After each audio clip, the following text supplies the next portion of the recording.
পবিত্র রমজান মাস শুরু হয়ে গেছে। আজ 11 রমজান। রমজান মাসে ধর্মপ্রাণ মুসল্লিরা আল্লাহর সন্তুষ্টি লাভের জন্য রোজা রাখেন।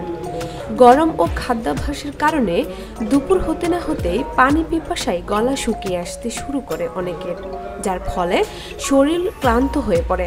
তবে অনেকেই জানেন না কিছু নির্দিষ্ট খাদ্যাভ্যাসের কারণে এমনটা হয়ে থাকে। স্বাস্থ্যবিদ ও চিকিৎসকদের তথ্য মতে রোজায় বারবার গলা শুকিয়ে আসার কারণ জেনে নেওয়া যাক।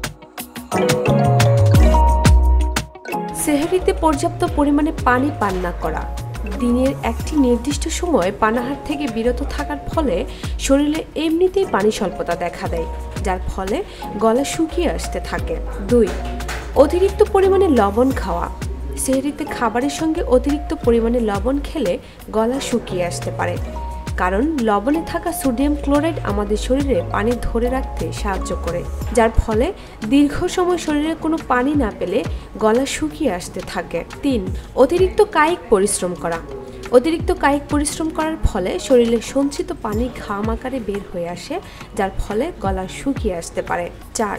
সেহরিতে শুকনো খাবার যেমন বাইরের বিভিন্ন ক্র্যাকার্স, টোস্ট, চিপসের মতো কোনো খাবার খেলে এমনটা হতে পারে। 5.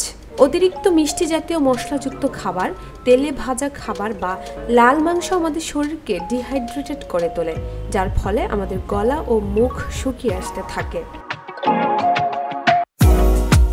ডেস্ক রিপোর্ট, ভোরের পাতা।